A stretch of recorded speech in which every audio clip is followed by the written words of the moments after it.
Well, thank you so much for coming to Monday Mornings at Maine. Today we have a super special surprise. I guess not a surprise, you guys already know about it. But the Nature Place is coming with their Crittermobile. So we'll see some live animals today, which is exciting. And they're gonna share information about them as well. If you have any questions, my name is Emily. I'm here as a library support. There are restrooms on both sides, right outside of that door. And this is an all ages program too. So it's a no school day. So how fun is that? I'm gonna hand it over to Steph and then let them take it away. Thanks so much, Emily. Good morning, everybody. My name is Steph, and I'm one of the nature teachers at the Nature Place. And that's Emma and Gabby. And yes, we are here with the Crittermobile this morning. And forgive me, I'm not used to talking with a mic like this, so if I ever have it too far away from my mouth or do something strange with it, remind me that I'm supposed to be talking into the mic, please. And yes, so how many people here? And it is an all ages program, so that's what we're going to try and do this morning. So we're going to try and get everybody to participate a little bit too. So how many people have ever been to the Nature Place? Oh, excellent, excellent. Well, if you've never been there, you might not know it's right by the La Crosse River Marsh. And we are that really big, beautiful building. It actually says now, we actually have a sign on there that says the Nature Place.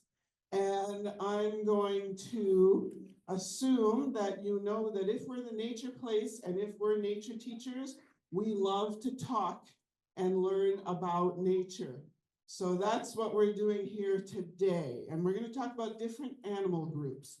But before that, let me see, is there anything else I wanted to say about the Nature Place?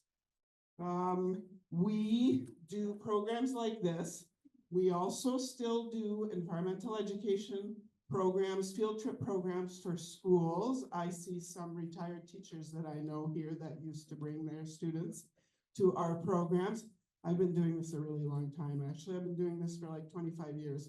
So in this area, we still do field trip programs. We do summer day camps. If you haven't checked out our summer day camps for your kids and or for your grandkids, check them out. We still have some room in those, right?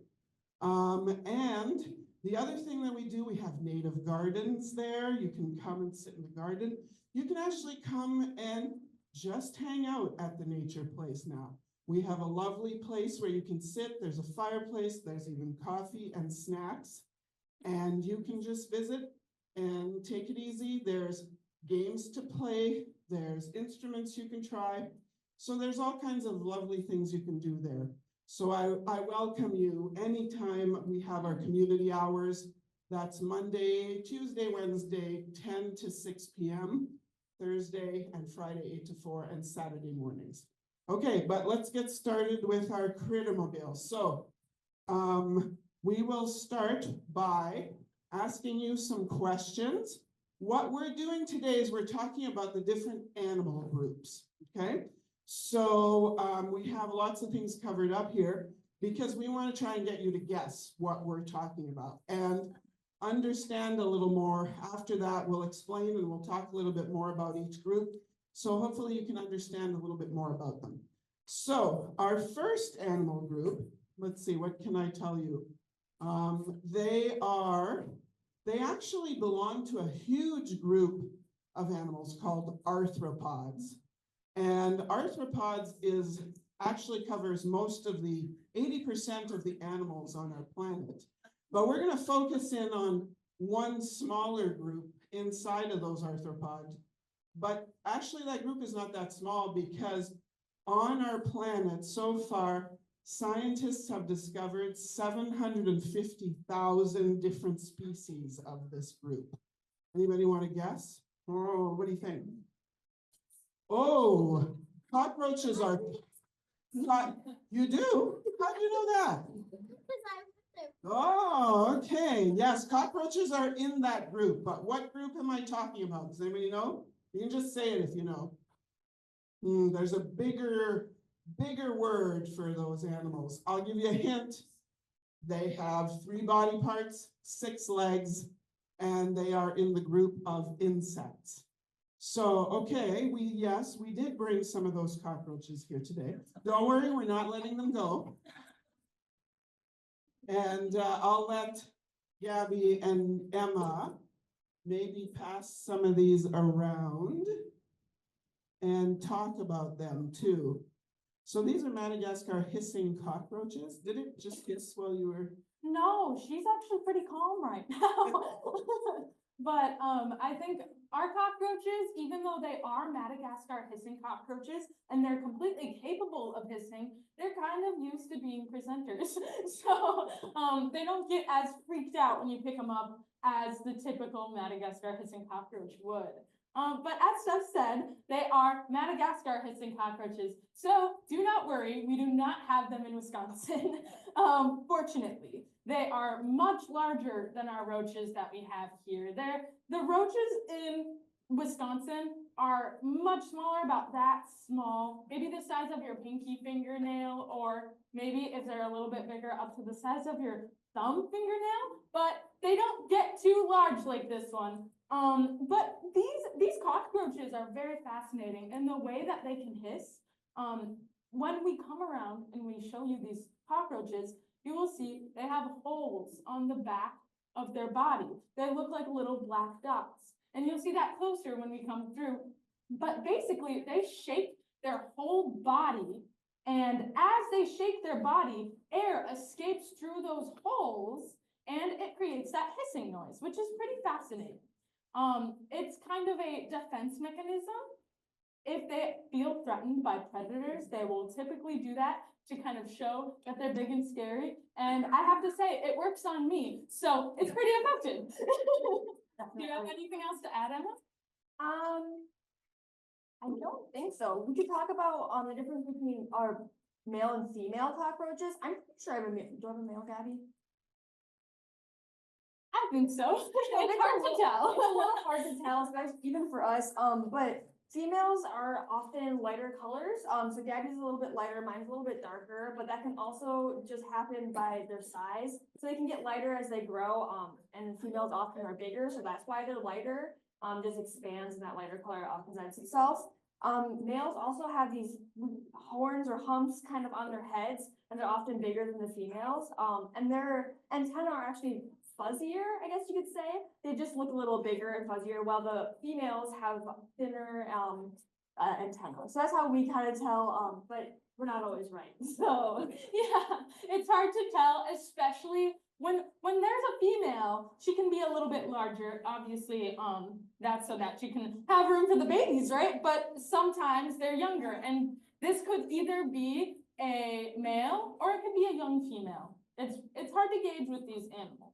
But yeah, we'll come around. We do ask that you don't touch their faces, please, just because that might freak them out a little bit. And also, please do not feel pressured to touch anything that you don't feel comfortable with. This is completely up to you if you'd like to. Yes.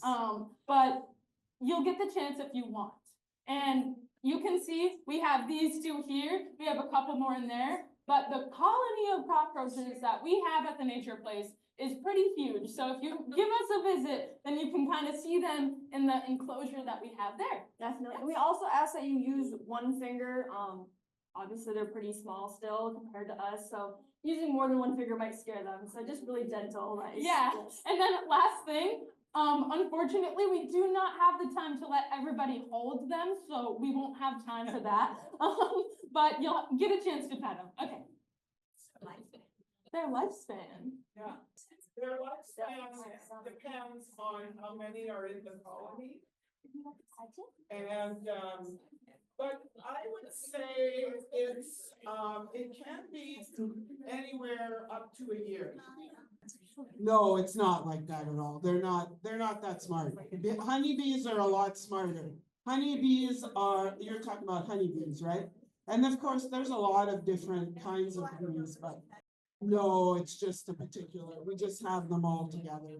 By the way, this kind of insect is used very often in universities where they study insects. It's a really good one because they're big and you can really see the 6 legs, the 3 body parts. And all insects have an exoskeleton, so that covers the insect and protects them. And that's what, as they're coming around, and you can pet the cockroach if you want, you're touching the exoskeleton of the animal. So I have another question for you while they're coming around. So are spiders insects? They are not. They belong to another group called arachnids, but both insects and arachnids are part of the arthropod group.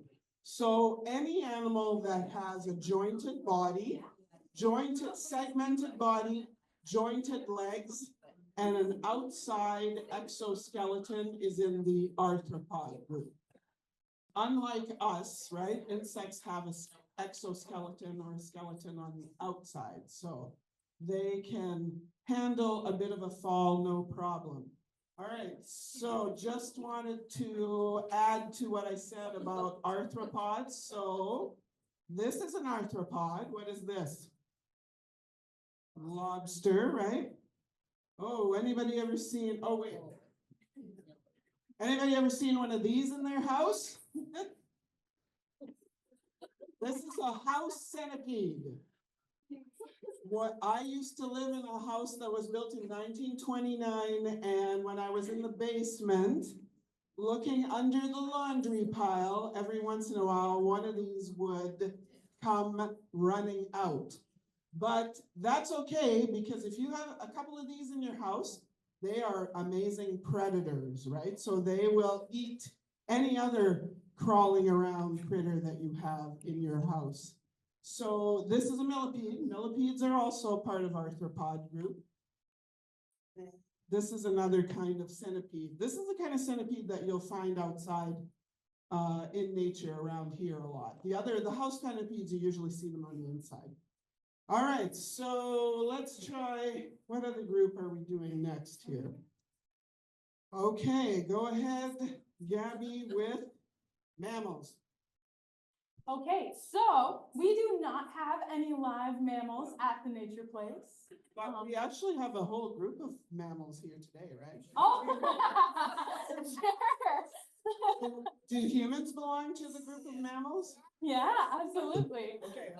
Yeah, sure. So mammals are obviously the same as humans. So some things that we share as a group is that we all have hair on our bodies. So mammals have hair to keep them warm, and also some mammals have special types of fur. So I am going to bring up the parts of an animal that you can find in the La Crosse River Marsh. These animals, let's see, what hints can I use here? These animals like to live in the water, but they are mammals, right? They like to chew on trees. All right, I think they like to build dams, okay? So let's see, what's our guess here? Yeah, beaver, yeah, absolutely. So beavers are mammals and they have fur, but their fur is a little bit different from ours because it's hydrophobic.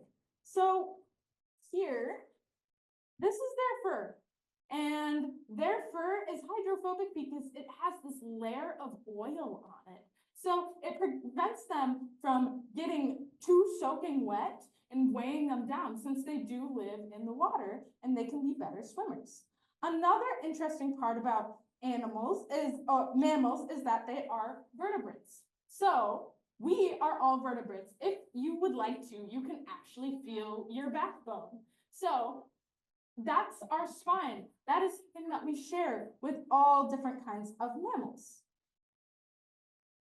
So another thing that a beaver has that's actually pretty uncommon is they have this big flat tail. So as you can see, this is a tail that actually someone donated to us, so there can be trapping in the La Crosse River Marsh. And we'll actually, I think I'll have, would you take that around, please? So I'm just gonna come around with this beaver tail. And obviously, you see it's quite stiff right now, but beavers are able to manipulate their tail in any way possible so that they can use those dynamics to swim better in the water. Another thing that they have to be able to swim better is webbed back feet. So they're kind of a more rare mammal here. And Steph, could you please take that around? I do. And their front foot is a little bit different from their back foot. And this is because they have these big sharp claws that they can rip apart their food better. And they can also use those claws to manipulate the wood, and they can use them in so many different ways. So it's nice that they have these adaptable different kind of back and front feet. And another mammal that lives on the La Crosse River marsh is one that you would not expect to be a marsh animal. So it's pretty fascinating. I did not realize these types of animals frequented the marsh, but it makes a lot of sense when you think about it. So these animals, they have little claws, just like the beaver here, and they have a reputation. One of their nicknames is Trash Panda. Any guesses on what animal I'm talking about? You can say it out loud. Raccoon, yeah, exactly. So we do have a raccoon fur here as well. So as you can see, fur is able to be used in so many different ways. It keeps us warm in the winter. So raccoons definitely rely on that in our cold Wisconsin winters. And people also have relied on raccoons for that fact throughout history. So there are all sorts of groups of people that have trapped raccoons in particular in order to stay warm in the winter because their fur is so thick and resistant to water. And like I said, they live in the marshes because a marsh has a huge variety of different kinds of foods to eat. So being able to enjoy the nice wide buffet of different kinds of fish and insects and different shelled creatures as well is something that raccoons love to take advantage of. We also have a huge variety of little tiny fuzzy creatures with big fluffy tails. Does anyone have a guess what that one is? Rabbits? That's a good guess. Here, I'll give another guess. They like to climb trees. Squirrels, yeah, exactly. So we have different kinds of squirrels here. So as you can see, this is a gray squirrel fur. And here we also have a red squirrel fur here. So you can see these squirrels are completely different sizes. And what I've always found fascinating about these different kinds of squirrels that we have here is these squirrels are less aggressive than these squirrels. So the small red squirrels that you see in trees, you would expect those to be the more meek and scared ones. But actually, it's quite the opposite. They tend to be the ones that chatter, and they are a little bit more assertive about their spaces. But these big gray squirrels here, they're a little bit more docile, right? And squirrels are also scavengers in a way. So they like to take advantage of what kind of foods we humans leave behind in our parks, right? So sometimes they like to dig through our garbage cans as well with raccoons. All right, one thing I missed here when I was talking about the beavers was their skulls. So beavers have these big fascinating teeth. This is what is able to make them chop up the wood, right? So when you see a piece of wood that's kind of pencil shaped out in a water area, then you know that is beaver damage. So there's all sorts of different ways that trees can be knocked down, but beavers are able to knock down trees in a very particular way where you know it's a beaver. Because if it's in a point, then that shows that they've been chewing away at that piece of wood in order to chop it down and add to their dams. And this is not just to add to their dams. Another fascinating thing about when beavers chop down trees is that they actually need to chop down trees with their teeth, because if they aren't constantly using their teeth, then they are actually going to keep on growing and growing and growing, and that can grow very discomforting for the beavers. So they need to chop on wood. Yeah. For healthy trees or dead trees? Oh, that's a good question. I would guess, I don't exactly know the answer, but my assumption would be healthy trees because they can last longer. A dead tree might fall apart more, so if they're using it for their dam, I would imagine that they would prefer using a healthy tree that's going to last for a long period of time. But yeah, that's a good question. And then the twigs on the tree is usually what they actually, Yes. so, yeah. And Um, they use the rest of the tree to make their dam or lodge. Right, yeah. And something else that's kind of fascinating about beavers is that sometimes in the wintertime, they will share lodges with muskrats in order to conserve body heat. So I thought that was one of the cutest facts I've ever learned before. Okay, I have a question for you. Beavers can actually hold their breath for quite a long time. They can actually go underwater, and they have two sets of lips. They have a set of lips that close inside those big incisors, and they have a set of lips that close on the outside of those big incisors. So anybody want to guess how long can a beaver actually hold their breath for? Approximately. What do you think? More than 5 minutes. They can actually hold their breath for 15 to 20 minutes. Yeah, and turtles can do that too. Oops, wrong group of animals, sorry. not there yet. All right, and I think we'll move on to our next animal group here. So I was talking about animals that like to enjoy the fish in the marsh. So what's another animal? Anyone have a guess at what animal group we might go to next that likes to enjoy the fish of the marsh? Yeah. Hawk or eagle? Perfect, yeah.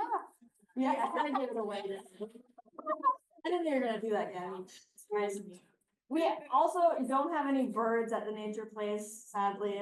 Well, we have lots of bird feeders. So we have a huge array of different bird feeders, and we have a pretty expert bird feeder at the nature place, and she fills those feeders with different things that the native birds enjoy. So we have lots of woodpeckers by the marsh. So if you come visit our center and look at those feeders for long enough, I could almost guarantee that you'll see a woodpecker. Yeah, and that reminds me, if you ever have any questions about anything nature related, something is pecking on your house that you don't think should be pecking on your house, or you're wondering why that raccoon is under the deck, or or there's an opossum, anything like that, we love to answer questions about all that. So if you ever have anything like that, you can come by the nature place and ask us. We'll figure it out. So what group is next? Yeah, Oh, so we're doing birds. So we talked about birds that like to eat fish. We have a lot of waterfowl out on the marsh that you can come see. We have a lot of ducks, wood ducks, mallards. You have a question? I actually do have an eagle foot. You have an eagle foot. That's pretty awesome. This is a hawk foot. It's a little different than an eagle foot. So it's got some sharp, these are called talons. Very sharp, good for catching prey. I'm gonna let Gabby come bring this around so everyone can see it. And we also have a different kind of foot here. This is a wood duck foot. So it's got some webbed feet, lets them be able to swim. And I don't know if we can take this out, but Steph will bring that one around. So along with feet, we also have a lot of feathers. So this is, I think it's from a hawk, but we also have some wings, full wings. This is a pheasant wing, a little bit smaller than you might think.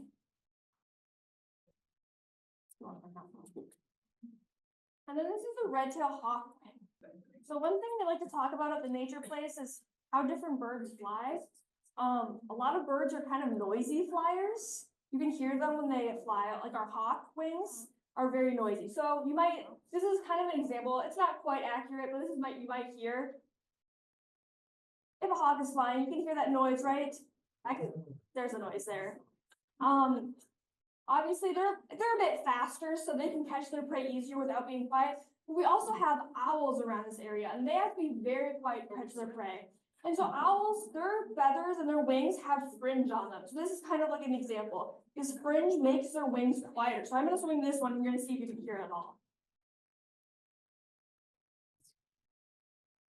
Nothing, right? Yeah, so owl wings are very quiet, and they're meant to be that way so they can sneak up on them. We have small, yeah, we do have quite some small owls. We have barred owls that are pretty small. I can't remember the other names of the owls. How many are local? How many are local there? That's a good question. That's not, birds are not my specialty. Steph, how many owls do we have around this area? Types of owls? I think there's 8 different kinds. About 8 different kinds of Well, owls. mostly you will hear the barred owl around here and the great horned owl. The screech owl you'll also probably hear. Do you have a question? I saw a raccoon in the marsh. You saw our family march. My That's dog pretty cool. was. That's pretty awesome. Yeah, we see a lot of animals at the march. So if you want to see any animals, I recommend coming down there. How are we funded? Yeah, so we're a nonprofit. We get a lot of our funding. We do have like rentals. We do have like some rental facilities that we do. So we rent out to weddings, we do birthday parties and that kind of stuff. That kind of gets our income. We also have federal income. I'm an AmeriCorps member and so is Gabby. So we are paid by the federal government through AmeriCorps and through the Nature Place. So half and half. Yep. Yeah. How about your hours? Yeah, so our hours, we have community hours. Monday through Wednesday, it's 10 to 6 p.m. And then Thursday and Friday, it's 8 to 4. And then Saturday, it's 9 to 12. We're closed on Sundays. So I have 2 questions that I'll just tell you about. Somebody asked me how the Nature Place is funded. And so we get some of the programs that we do, we charge a fee. So fee for service. When the schools come for field trips, we charge for that as well. We are also funded by donors from local grants. An Xcel Energy grant helps us with the live animal ambassador program. We also do get some grants from the La Crosse Community Foundation, and we get a big federal grant from AmeriCorps. So AmeriCorps is a federal organization that administers grants to nonprofits, different nonprofits. Some are environmental education like us. Some are education organizations. Some are church groups. Some are groups that help kids with reading and different programs. And that money comes to us through Serve Wisconsin. So the federal grant goes to the states, and then each state distributes the grants, and we get the grant from Serve Wisconsin. And Gabby and Emma are AmeriCorps members. They are doing a 1,700-hour term, so that's basically a year-long term. So they work with me, and they get experience of working with me and doing this kind of thing, and hopefully it will help them along the way for whatever they do next, whatever job they want to do next. Somebody was asking me about my background. I'm a school teacher and also a biologist, and this has been the perfect kind of work. Working in informal education is what this is called. And then somebody was also asking me, and this was a really good question, I forgot to mention this in the beginning, we do have a need for volunteers. If anyone's interested in volunteering with our native pollinator gardens, we have a group that does work in the gardens every Thursday morning. We can also use volunteers at the front desk as well. If anybody's interested in that, you can just check our website. Just Google the Nature Place La Crosse and you'll find us. Okay, are we ready for another group? I see we have 20 minutes left, right?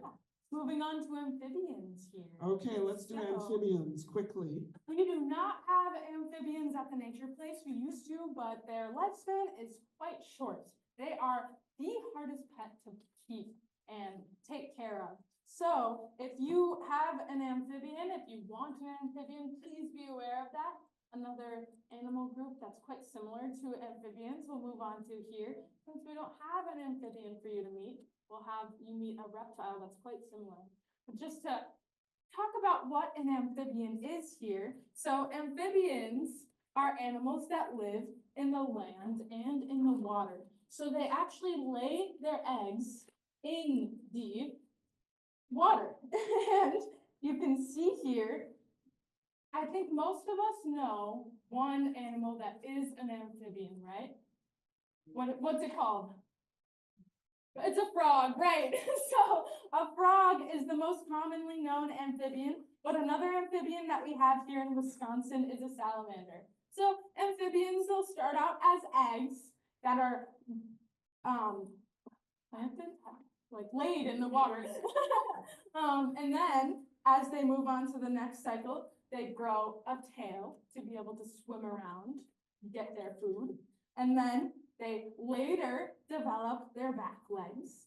And after this, they finally develop the ability to breathe and go around on land. So, like I said, we have frogs and salamanders, and one animal that's close to an amphibian here, but not quite an amphibian, is a turtle. So, we actually do have other lab turtles at the Nature Place, but this one here is our terrestrial turtle. So this is our ornate box turtle. You can see she is quite small. However, this is the biggest she will get. She won't grow any larger than this. This is their maximum size. Also, these animals, like I said, they're terrestrial. So they actually, unlike most turtles, they live in prairies rather than in the water. So that's kind of fascinating here. And that is actually why these animals are endangered in Wisconsin. So since their native habitat is prairies, we don't have as much prairie as we used to in Wisconsin. So that's something that's slowly and gradually been we've tried to rebuild it with different conservation efforts, but getting their habitat back has been a challenge that we like to try and take on as well. So you can see she has this big rounded shell, and she is called an ornate box turtle because of this gorgeous pattern that she has on the back of her shell. Not only is it beautiful, but it's also a form of camouflage. So like I said, she lives in prairies. And if you look at this pattern, it actually kind of looks like grass. And I keep saying she here. Most reptiles, you actually will not be able to tell their gender by just looking at them externally. However, she is kind of a special case of that. So box turtles, you can tell their gender by looking at their eye color.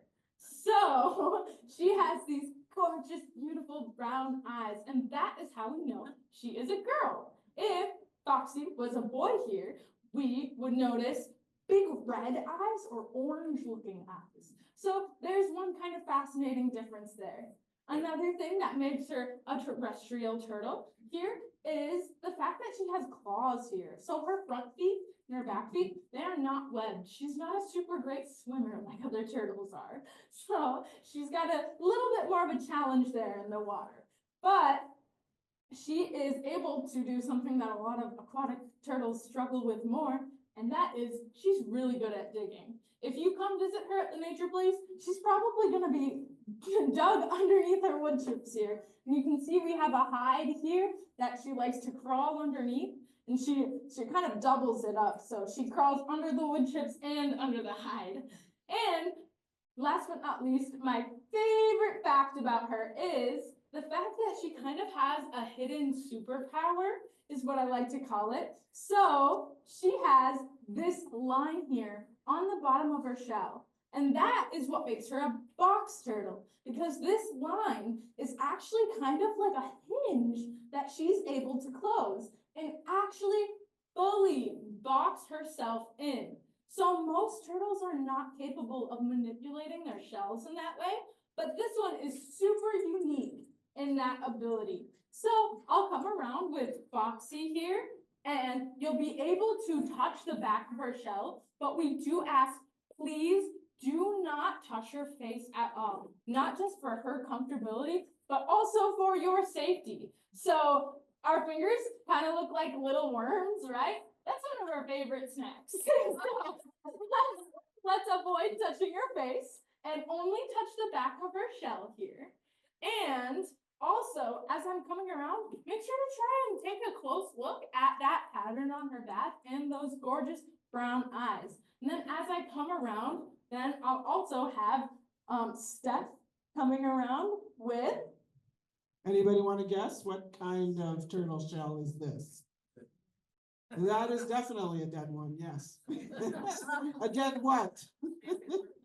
This is actually from a snapping turtle. So as you can see, we have a lot of parts and pieces, we call them, and things that we use to show about the different animals and that we use in our programs. And honestly, I'm not sure where this shell came from. Often we get people that donate items to us and or trappers or people find, or we find animals shells or whatever, and we clean them and have them and use them in our programs. Now, just a reminder, right? Can turtles come out of their shell? No, they cannot. They are actually attached to their shell by their backbone. So their backbone. So when I pass this around, you will also see where the backbone of the turtle was.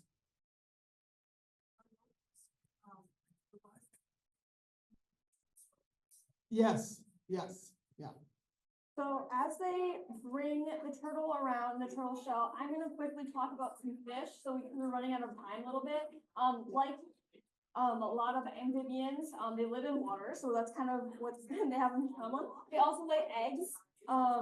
They breathe underwater. They use a sense of vibration to kind of feel what's going around them, because they don't have the best eyesight. They have scales and fins, and they're also cold-blooded. So right here, I have a fish, but it's not alive, obviously, it can't breathe underwater. So I'm gonna show you this giant preserved fish, and then, does anybody have a guess what fish this is? What kind of fish? Well, Some people are good at fish. Do you have a guess? Yeah, what do you think?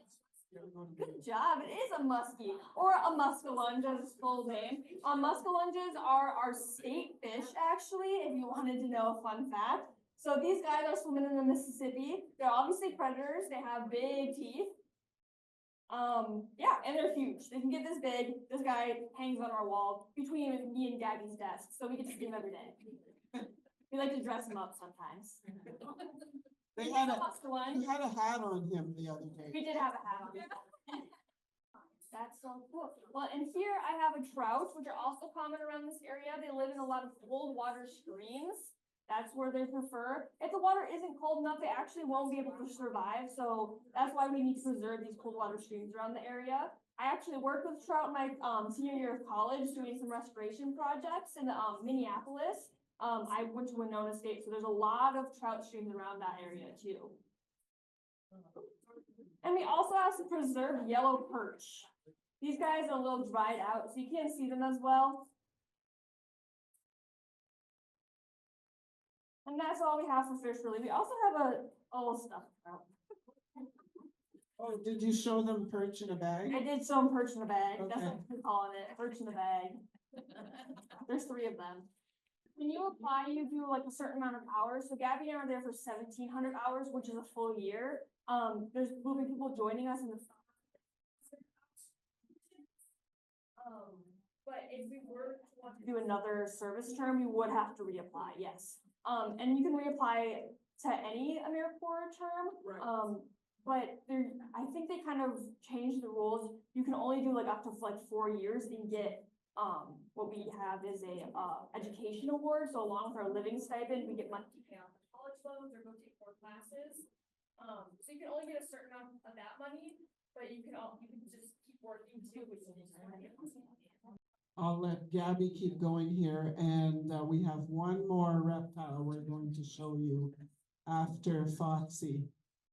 I don't think this reptile will be able to brought around, just because he's a little softer.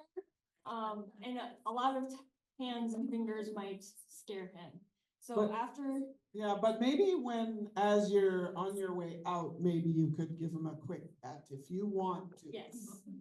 He's a little bit of a scary creature to some people, but he's actually really docile. And he's one of our favorite animals at the nature place because he is so mischievous. He likes to find different places to hide on our bodies when we hold him. Because he is cold-blooded and a reptile, he wants to find the warmest spot. So I like to touch the back of my neck to show people that we are warm-blooded, and that is a really warm spot at the back of our neck.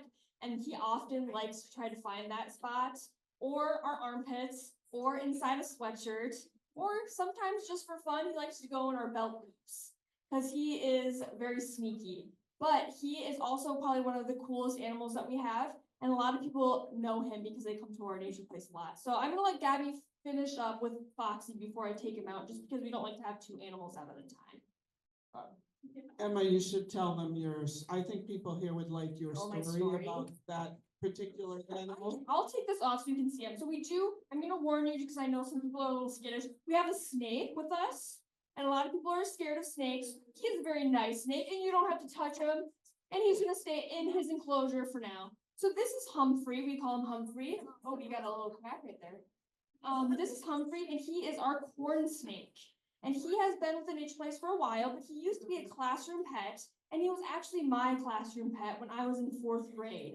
So when I joined at the nature place, I saw him, and I saw what kind of snake he was, and I heard his name, and I was like, wait, I know that snake. And after a while of a little bit of guessing, and maybe he is my snake, my 4th grade teacher visited the nature place and she confirmed that he is our classroom pet. So I have known Humphrey for most of his life. He's actually older than I am. I'm 23 years old and Humphrey is 28 years old.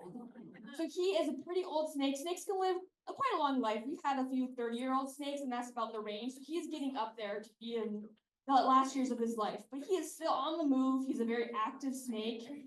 He likes to glass surf. He likes to go along the glass and try to get out. But like I said, he's super mischievous. So we'll take him out here and see what he does. So What's your education background?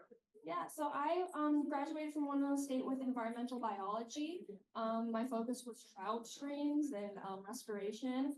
And currently I'm working at the nature place as an educator, but I'm hoping to go back to school so I can work for the DNR one day. We don't let them out every day. They are very used to being handled, but they're a lot more comfortable in their spaces, their enclosures. Do you see this? Whoa. I don't know. Very new. It wasn't there this I morning. know. Yeah, so he's very active inside of the enclosure, and sometimes when we see he's too active, we'll let him out. And you know, we always hold them. We don't let them out on the ground or anything. Obviously, they're fast. Snakes are fast, so they can get away from us. And if they were out of their enclosure too long, they wouldn't survive very long. They're very used to being fed, so they wouldn't be able to capture anyone else. We don't actually know how old she is because she was rescued from someone who had her illegally because that kind of turtle, ornate box turtles, are endangered in Wisconsin. So someone had her illegally and the Wisconsin Department of Natural Resources found out about it and took her away. But then they had to find a place for her because of course she couldn't be released back into the wild. But they can live from 40 to 50 years. And that's as big as they're gonna get, that's it. So they don't get much bigger than that, and I think the males are a little bit bigger. I can't remember, but that's about it for size for them. Yeah, It's a land tortoise that's a lot more colorful, like, it has dark orange. I think, is that a Russian tortoise? We don't have those in Wisconsin, those aren't native. I saw Yeah. one out walking around Oh, in a field and it. yeah. Is it a painted? No, it wasn't a painted turtle. It wasn't near water, was it? I'm not really familiar with those. Yeah, yeah. Brown shell. That was in Illinois, you said, right? I don't know. Red-eared slider, maybe. That's what I was thinking of. Maybe that's what it was. There are different colors of corn snakes. This is a sort of a darker brown one, but if you've seen a corn snake before, it might have been kind of orangish. But this is a different variation. Of course, all species have different color variations, right? Like humans have different color hair, different individuals of the same species might have color variations and pattern variations too. They offer pond snakes or milk snakes because of their orange color. But most of those snakes kind of have the same pattern, which is almost a circle along their back. The best way that I learned is fox snakes have a different shape, pattern on their heads that you can tell apart, and milk snakes actually have more circular shapes on their back, and we like to pretend that they're cereal, like Cheerios, and when we were studying them in school, that's how we could tell them apart. He's ready. I know, he's just like hanging out. Humphrey. So. Yeah, we're at the end of our time here, but we were thinking, if you would like to say hello to Humphrey, maybe you can come to, or we can stand by the door, or you can come to us and say hello and pet him. And if you want to pet, just gently with the scales.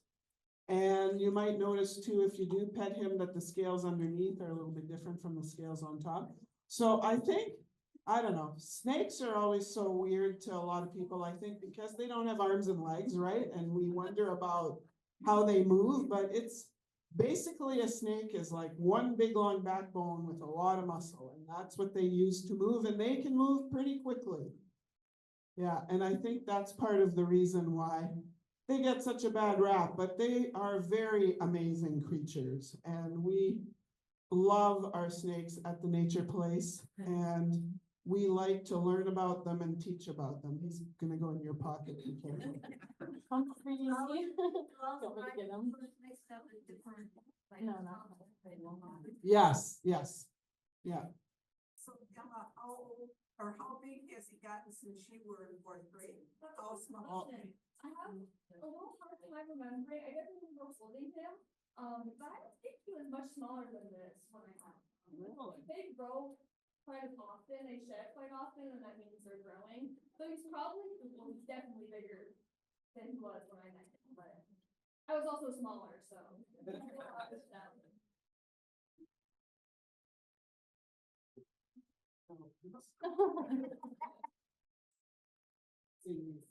He's a silly goose. Yeah, so they get fed frozen mice. We have this animal specialist that comes in once a week, so they get offered a few mice once a week, and it's kind of up to them if they take them or not. In winter, they slow down their eating, so they don't eat basically at all sometimes. So, but now that since it's getting a little bit warmer, it's time. Even though they're in captivity, these animals still slow down in the wintertime, right? Because in the wintertime, they'd be hibernating, right? So they will slow down, and they get that cue, I think, from the amount of light that's coming in or out of the Nature Place. And they will slow down, and they might not even eat at all in the wintertime. So but then we notice right now at this time that they start moving around a lot and they want to eat. Yes, out in nature, yes, or a spot like maybe underneath a rock or something, somewhere safe and sound, yeah. Because hibernation is a very, it's more than sleep, right? Their heart rate goes down, their breathing rate goes down, and basically they stay dormant like that for the time that it's really cold. They have to be both freezing or can they adapt? How do they deal with temperature? They will adapt, and they can deal with very cold temperatures, very cold. It's almost like they get frozen and then they thaw out. It's a question back here. Do they recognize individual animals? So they are really good smellers, it's the best way to do it, so when they're sleeping at the corner, they're smelling you, so they definitely can recognize smells. I think they can tell me or Emma or Gabby who does this kind of program with them from the person who feeds them. And they can tell because of the smell, but also the timing, right? It's done on a regular basis. So yes, I think they do recognize. Aren't they more solitary than that? That I don't know. Yes. Well, that's all we have right now. If you have any other question? Well, I've seen where there, some different species of snakes den up in the winter time in big Yeah. groups. Yes, some of them do that. In Not fact, all snakes? no, not all snakes do that. That's called hibernaculum, and actually, we do have two kinds of venomous snakes in this area. And the eastern timber rattlesnakes do that. And some of the garter snakes do that too. Yeah, not all of them do that. Yeah, so thanks again. We're happy to be here this morning. We're from the Nature Place. Please come and visit us. You don't have to have a program or have something to do there. You can just come and visit and sit and take it easy and take in the view, watch some birds, and have fun out there. So we'll see you at the Nature Place.